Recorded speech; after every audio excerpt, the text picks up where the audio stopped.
This is the Open University.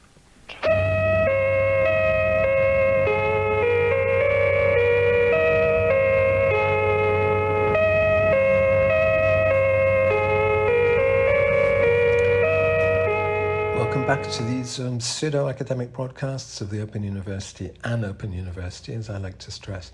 And this is really just covering 3 months of my life, which I haven't really been talking about because I've been too busy living it.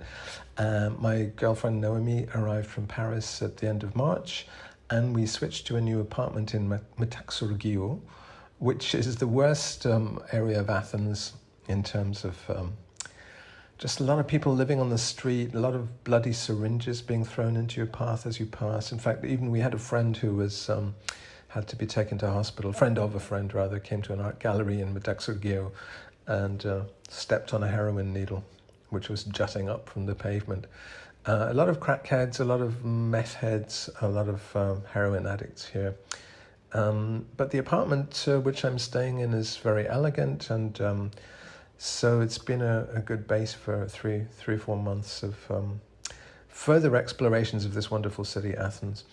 This will probably be the last Open University talk from this city. So I just wanted to go through my photographs and really talk about what I've been up to in a fairly random way, because what attracts my photographic eye is quite personal and sometimes quite random, but also I think you'll find developing repetitive patterns. I sometimes call them my cliches, but they're things which consistently interest me. So let's start with just the very end of March. Down on the beach, Naomi's arrived. That's actually the plane that she was flying in on, an Aegean flight in from Paris, having done all the PCR testing and everything. And we were still in lockdown for at least a month or so more. The things have been evolving, reopening really sort of slowly over the last couple of months. So now things have a very normal feeling. We haven't yet had much impact from the so-called Delta variant. But these books are actually decorative. They're the kind of things I buy in Berlin, but they're German books and French books decorating this apartment I'm staying in. And some donuts, an old copy of The Trial by Franz Kafka and Penguin. Anything pink I tend to photograph, so here's a pink polythene bag in a tree. I really enjoy these Bangladeshi groceries near where we're living because of the hand-painted decorations. These pillars are amazing. Hand-painted chickens, cows, goats, and fish. This is something you really feel you're in Dhaka, in some of these central areas in Athens. The areas, ethnically, they're Chinese, Bangladeshi, Pakistani. There are some Georgians, I notice, in this area. A new Balkan restaurant just opened next door to where I'm staying. And there are also gypsies. So since my girlfriend's mother comes from that community, we sort of feel at home, although they're obviously quite different. They tend to drive around in vans with a loud broadcasting voice, selling plants and things like that. But we've got quite good at identifying those people. Messing around with various apps, B612 and things like that. And I love signs, signography, graphic design on the street. So this is some really raw circuit boards being used to spell out the word Kaaba. A kava, I guess that means cave. It means they have alcohol. It means they have wine in the shop. Here's some neon. There's a lot of beautiful neon in Athens. Or LEDs, reenacting neon type signs. We continue to go to the Lycus Agores, these markets, which are street markets, and I find a lot of interest just on the street in these, just the way people display nuts, for instance. Isn't that fascinating? It's the absolute minimal trestle table, half of it filled with nuts and half empty, with a metal stand. Nothing could be more simple. Look, I don't know quite how it's suspended. I was suspended on a fruit box, actually, on another table. I find that very elegant. I don't know why, I just do. Everything looks better in the sunshine as well, even a shabby old chair, a funny old bag. I really like this empty advertising hoarding as well. There's a lot of decay and desuetude in Athens, but it's somehow quite elegant, and often it's more interesting to look at than things which are spruced up and trying to be modern and classy and stuff. Just the big expanse of yellow in the blinds there. I love this shade of yellow. The yellow I painted my bicycle when I was living here when I was 10 years old. Street cats. You can see it was still cool. It was still quite cold. This is in Kukaki, where we tend to drink at this cafe, drink iced lattes at this cafe called Me Then. And here's a young and rather neurotic cat. This is up by the Olympic complex, a stop called Irene on the Metro Line 1. There are 3 metro lines in Athens. There's my Lucy Mackenzie bag, which says Atelier EB, which is their Edinburgh, Brussels fantasy fashion label, which she runs with a Belgian designer. Another thing I tend to do a lot, when I'm not photographing brutalist buildings like those ones, those car parks. I hate car parks and I hate cars, but I do like brutalism, and I do like the sort of retro appeal of certain cars, and I'm always trying to capture the atmosphere, the ambience of the time when I lived in Athens originally. So it would have contained cars like this rather elegant Citroën de Chevaux at that time, or Mini Coopers or Volkswagen Beetles like this orange one, always in vibrant colours like that as well. These were old designs from the 40s which had been funked up towards the end of their production lines in the 60s and 70s. And I kind of I have a feeling for that, the sort of old-fashioned design which has been souped up and funked up, and maybe the suspension's been lowered and it has fatter tires. When I was a kid, these were all very exciting things. Now I really am infuriated by the way the city is destroyed by cars. Can't wait for electrification of cars and for pedestrianization of cities. Athens will be an amazing city when that can be done, but unfortunately we're still deep in the kind of fuggy mist of 20th century carbon culture, unfortunately, here. So here we are. This is some Lufi, I think it's called Lofus Trefi. It's a hill in Exarchea, which is the kind of funky anarchist and leftist area, which has a good street market and a good a restaurant on the street where that market is held on, I think it's Saturdays, in the form of a converted schoolhouse, which it's got really nice food. But here we are up the hill, drinking a nice latte takeaway and with the Acropolis in the background. And that's actually that's a hut which I photographed in the open studios of a bunch of people who are architects and designers, and they're kind of connected with in fact, this guy here, he started a bar in Keramikos called La Track Skate Park. So it's a skate bar essentially, so it's got a skate ramp in the bar, which you might think is awful because the noise of skateboarding is another of my pet hates as a grumpy old man anyway. Yeah, this was the studio, actually a really nice repurposed old building, right in the centre of town, really close to Monastiraki station. And so various sort of creative types have taken over, as they're wont to do as part of the gentrification process. It's also an area known for its fabrics, a lot of fabrics, underwear shops, kind of button accessory, jewelry, all sorts of clothing-related things. And that's in a pedestrianised area of central Athens, so it's very pleasant to walk around. This reminded me of David Shrigley. I saw this on the street, I think it was in Exarchea. Sorry about all this. In sort of David Shrigley script, as I don't know if somebody hit and run and then left some tape apologising, or if this is the owner apologising to the world for the poor state of his car. This is something I often wonder about. Why? I don't like graffiti. Athens has a huge amount of graffiti, especially Exarchea is full of it.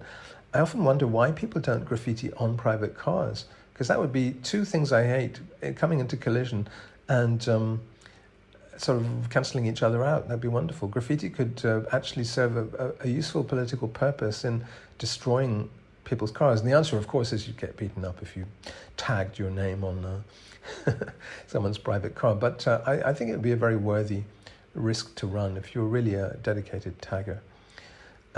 This is something close to my apartment, a huge canvas for a tour company in front of this very scary empty building. There's a lot of derelict buildings where I live, often occupied by crackheads.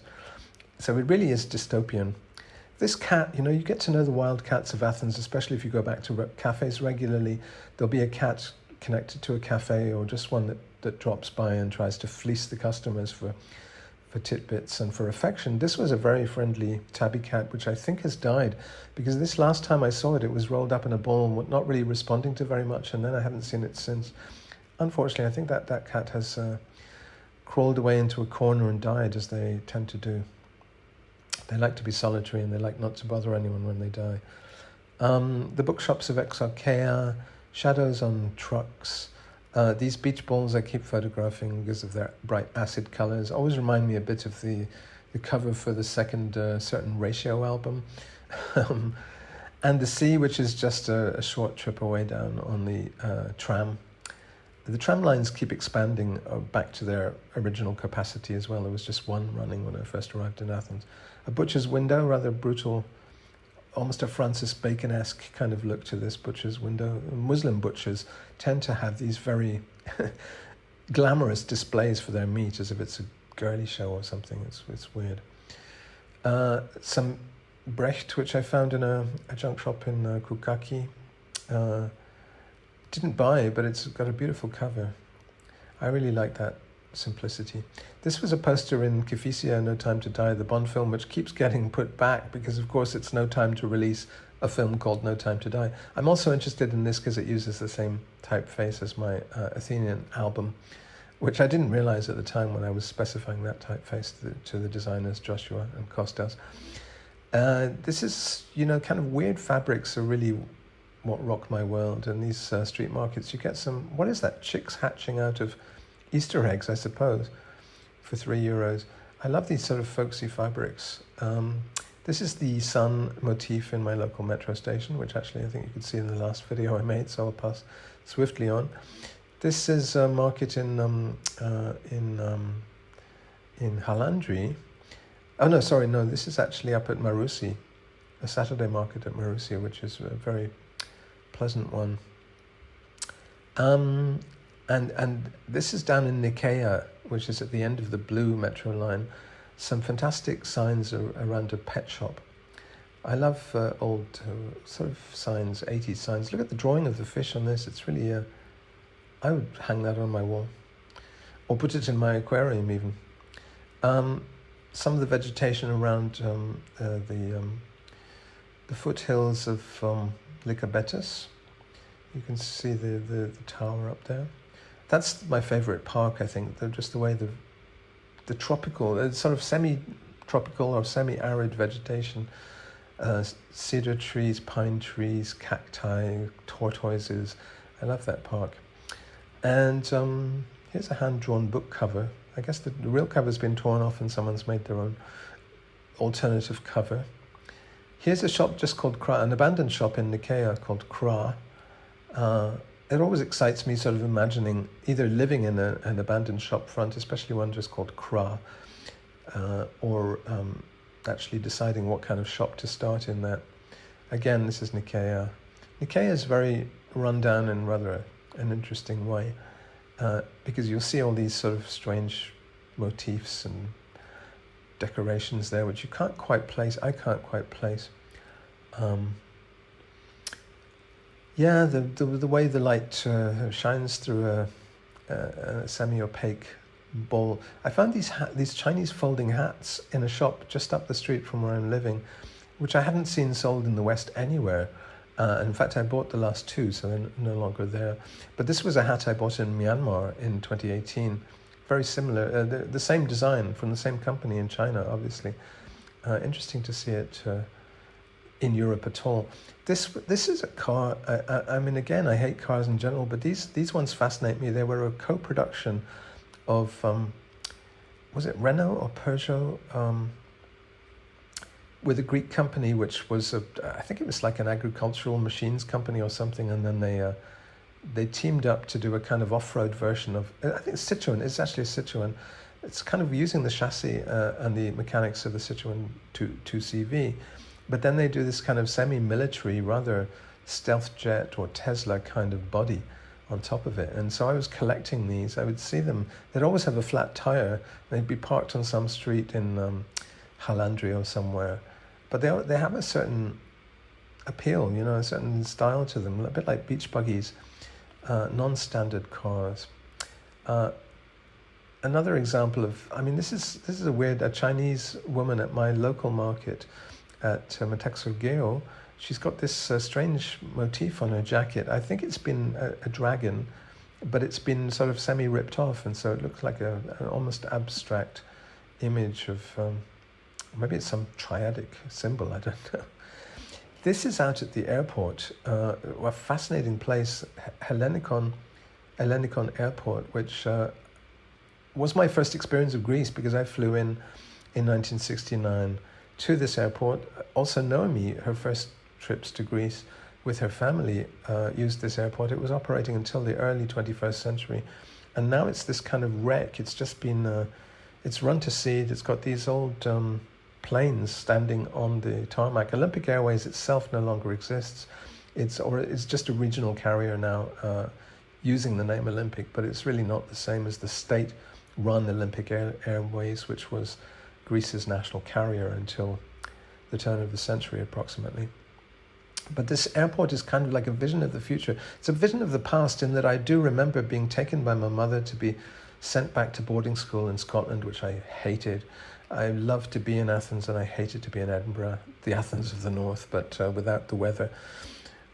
And we'd go and say goodbye at this terminal, which is now just a husk, and it's going to be redeveloped. I think in the next few years they're going to build casinos and all sorts of awful things on the tarmac. But for the time being, it's a kind of almost a Planet of the Apes feeling of, a kind of Back to the Future, a kind of futuristic building, because this terminal building was actually designed by Saarinen, the Finnish architect, who also did the TWA terminal at JFK, for instance, and all sorts of other airports and other then futuristic buildings, and it's now run to ruin. So it's got this sense of a future which never quite came about, was never quite realized fully, and it's almost as if you're visiting, especially in the COVID times, it's like you're visiting from the future, seeing an idea of the 20th century which is now completely ruined, like the end of Beneath the Planet of the Apes, when they find the Empire State Building and they find the Statue of Liberty poking out of the sand in a cave, somewhere on the shore, and realize that they're on the site of old New York. So yeah, here's some comic books which interest me a bit. I kind of like the style of this Greek comic book, Bob Studio, I guess it's called. This is a market in which we went to every Friday. I think one thing I do is I try to dress Naomi. I encourage Naomi to dress in the styles of 1969, 1970, so that I can imagine I'm back then, at the time when I lived in Greece as a kid, because this is how people would dress back then. Of course, she also, it's not like she's just going along with my fantasies. She also likes these old retro dresses, and as someone who's worked in second-hand clothing professionally, she's an excellent second-hand clothes shopping partner. This was me when I appeared. I was very surprised to find myself in a lifestyle magazine called LIFO or LIFO. Somebody, without telling me, just published this article about how I was in Athens. And then journalists, being what they tend to echo each other. So Katamarini, which is one of the main daily newspapers here, put me on the front of their culture section, Athens, Momus, blah, blah, blah. And then the art newspaper recently is the third one to pick up on the story of me being in Athens. So I think it's, obviously I'm grateful to be noticed. I wasn't expecting to be. The Katamarini one was written by a friend called Dimitris, who I knew years ago in London, He was an enthusiast of lighthouses. There's more of these retro but brightly coloured cars reminding me of my youth. It must sound a bit tragic that I'm sort of so much obsessed with recreating my youth, but I'm fascinated by the past in general and by little traces of the past in cities. These old door handles with kind of embedded motifs, or the old cars that I remember, or kind of artworks and graffiti, sculptures and things which pepper the city. Each city has its own take on what those look like and what they should look like. These are the souvlaki sellers who go around to various markets at different days. You find them in different markets. And this is some wading shoes. I think you put these on at the beach. They're sort of rubberized shoes. I find them very elegantly simple. You get those for like €1. Get a pair of those. Again, the presentation of fish in the fish market sort of fascinates me. The metallic industrial presentation of that. This is a dress that we found in a shop in Piraeus, up back. If you sort of double back up the railway line from the Piraeus station, there's some almost cave-like hole-in-the-wall second-hand shops where I bought a lot of spectacle frames, sunglasses, and dresses for Noemi. These amazing, I don't know, this is vented in a way that suggests it might even be 1940s, but I think it's more recent than that because it's got that kind of Vasarely patterning on it. So I would suspect it's from the late 60s. And here she is wearing it in front of a nice orange piece of chunky machinery. I meanwhile bought this kind of floral thing from the same hole-in-the-wall cave run by this rather eccentric man. I guess it's a woman's top, really. A lot of the clothes I buy are made for women. And this was an opening at Leafwork, which is a Belgian and a Swiss artist. There they are sitting on the curb. They've been in residence in Metaxurgeo, quite close to where I'm living, in this rather nice gallery, but it's in such a bad area, full of syringes and things. But this was, they were making big letters for the word, God, what was the word? I think it must come up a bit further up the page. I think it's like hashtag or something was the final word. Where is it? Because I went to the opening as well when they found, yeah, there it is. Algorithm is the word. And they had people doing selfies in front of this word algorithm just to satirize completely the the world we live in now, which is totally dominated by, if not viruses, algorithms. These are Ethiopians, and I found out, I sort of really liked how they looked from behind and how they were mixing kind of sportswear with these tops which wrap around as sort of capes, wrap around the head gear as well. And the way you choose to put it over the shoulder is actually a communication about what you're doing. So if it's over your left shoulder, that's leisure. If it's over your right shoulder, you might be going to church. And if it's over both, if it's round your neck, this sort of decorative hem, then you may have lost your husband recently. That's apparently a sign of widow,dom, or you might be in mourning for some other reason. Fascinating. I forget what it's called. I think I'll put a subtitle here saying what that garment is called.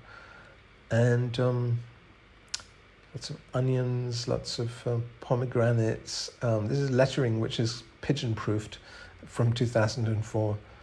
It's a cafe. And this is yet more dresses. The dresses are just, €2 each, so just endless dresses. Here's an orange and pink one. I particularly like, or we both particularly like this combination of orange and pink. And teniguis mixed with the sort of fresh summer feeling of teniguis. Down on the beach again at Glyfada. This is another of the cafes we like. It's MP, it's called in Kukaki. Very nice coffee there. And this is, this was me dancing a fling and saying up. It was Scots Way, basically, in front of a thistle, because we'd just had the elections in Scotland. And digital dress up, which we play around with a lot. I'm too old for these games, probably, but I still love them. This is another cafe which is very good in Halandri. It's called the Blind Spot. Good for semi-blind people like me. Very nice coffee again and good food. And somehow the ambience in Blind Spot reminds me of Harajuku. So I call Halandri Juku. How pretentious.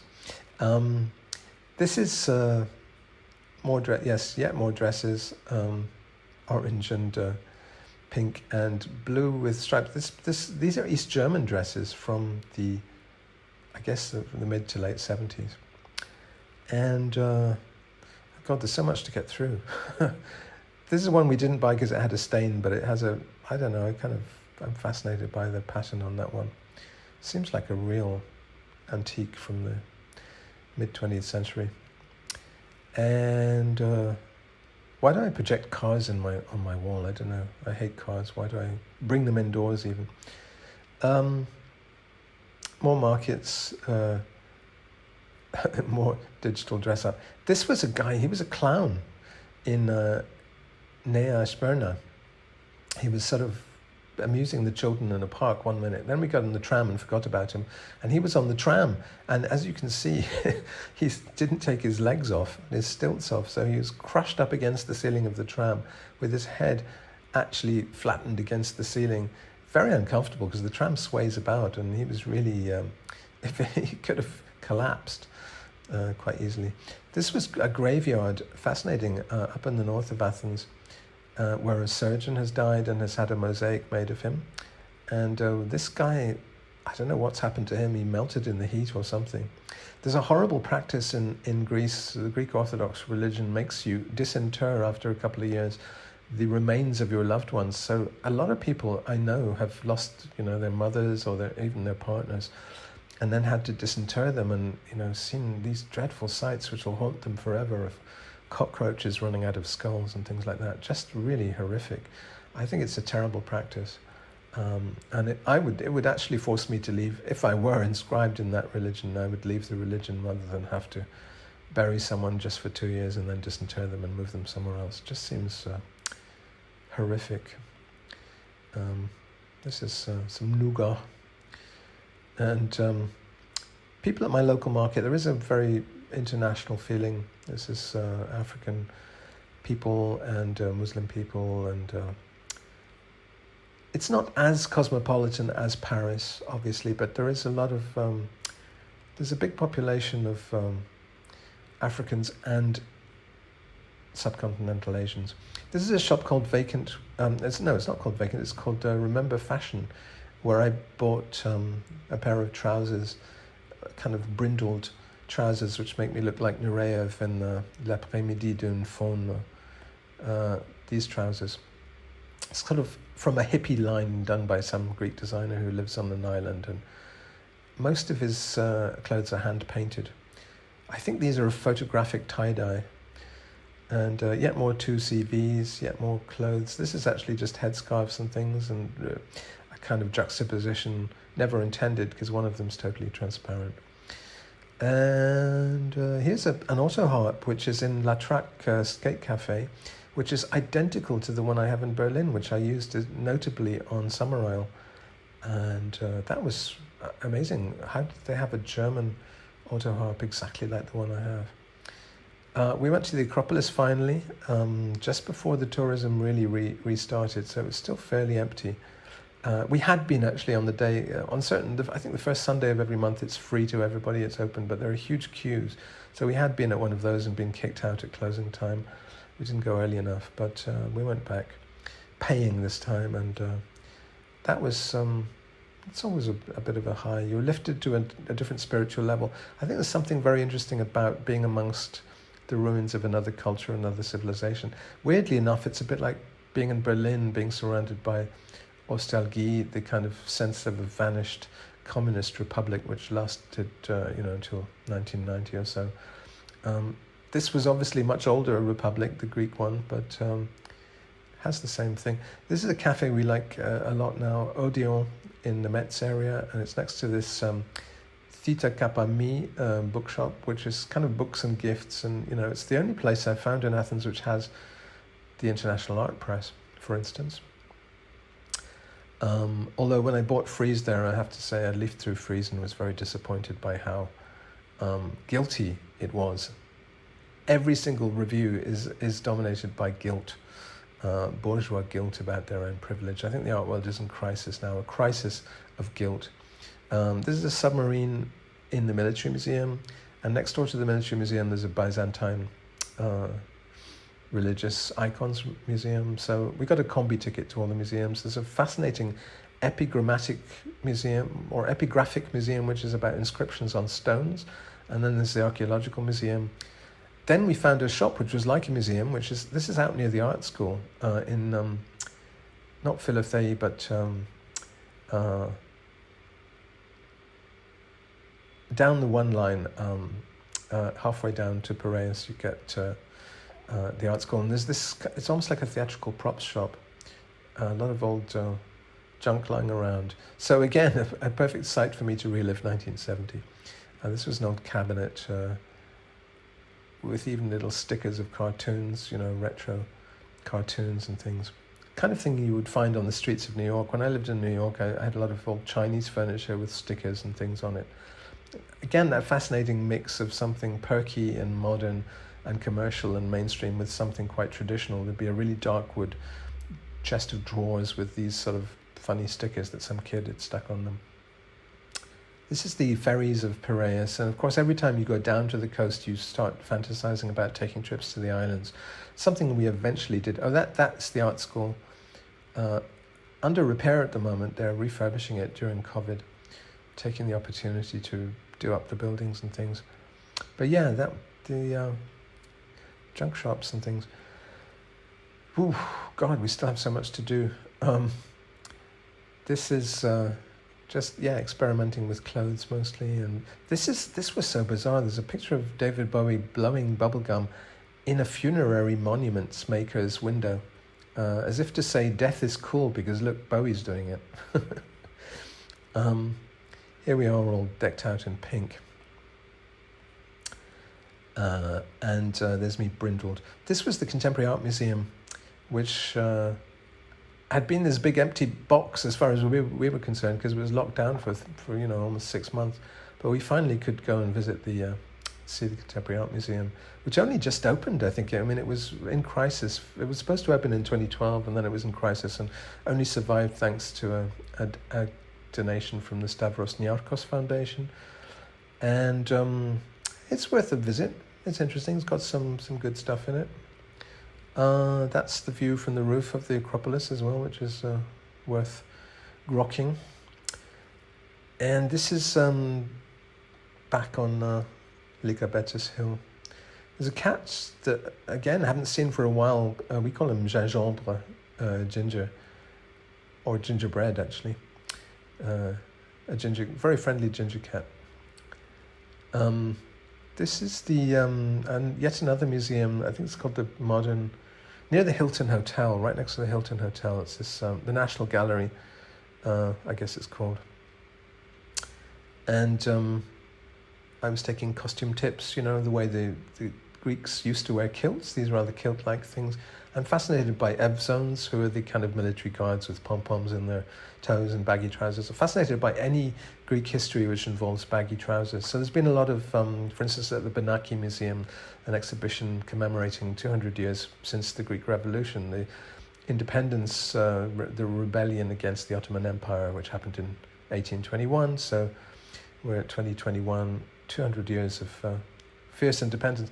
And what was really gobsmacking about that was just how willing the Greeks had been to die, and not just the Greeks, but Hellenophiles as well, people like Lord Byron who'd come in from other countries and helped the Greeks, as happened with the poets flocking to Spain in the Spanish Civil War, but with less successful results in that case, to help the Greeks establish independence. And since this was happening at the same time as the Scottish independence referendum, well, the possibility of a new Scottish independence referendum, Scottish votes for the SNP happening this year, I was thinking, God, we really need to go through something as committed and fervid as the Greeks went through, or as the Irish went through to establish their independence in, 1916 and all the rest of it from England. Because, unless there are people willing to be martyrs and soldiers and also publicize the cause, what hope do we have? We just have this rather turgid, rather half-hearted support for the idea of independence, as long as it's, on the English give their permission for us to be independent. It's not going to happen that way. We are going to have to be much more radical and rebellious. And I think the Greeks can teach us a thing or two about that. They had to struggle and they had to fight. This was a mural which appeared in a series of stages with huge Pantechnicon lorries. An artist did this fish which had a woman's head. Eventually it looks a bit phallic, like it's doing something rude, but it had a woman's head emerging from it, and then on her head there was a boat. I really don't know what this artist was on, possibly the same crack that the people of the area are imbibing. Me on the metro, wearing some slightly too short shorts, apologies for that, and a pajama top. It's a bit like in Japan, where people go out in their pajamas. The Jimbo, is it? No, not Jimbo. What are they called? Jingu. No. Here's an embroidered Christ in the one of the museums. I think the Byzantine History Museum. Here's a art publisher called Deste, which tends to pop up. It popped up even when we were on Hydra. There was a little installation in the Brooks Brothers shop on Hydra of Deste publications. It just adds a little dash of class to museum bookstores and things, and even clothes shops. And we're getting vaguely up to speed here. The Athens Epidavros Festival is going to culminate in August with a concert at the foot of the Acropolis by brothers, Roger and Brian Eno. If I'm still here, because the tickets are hundreds of euros, I won't be buying a ticket, but I'll be lurking outside, listening to what they do, trying to recognize bits of On Land and Apollo and whatever. I think it's the first time they've ever played together. I've actually played with Roger Eno, because he was in the band when we did the Brel covers at the Barbican and elsewhere.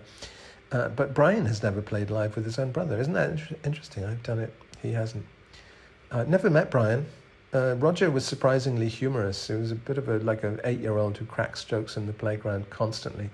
Funny jokes, and it's welcome. But after a while, you start to glaze over slightly.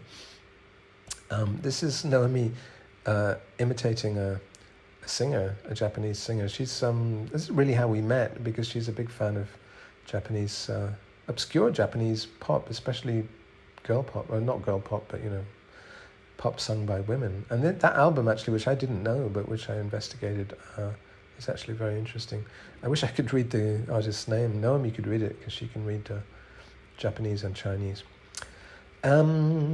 This is Hydra, finally. We took the catamaran, the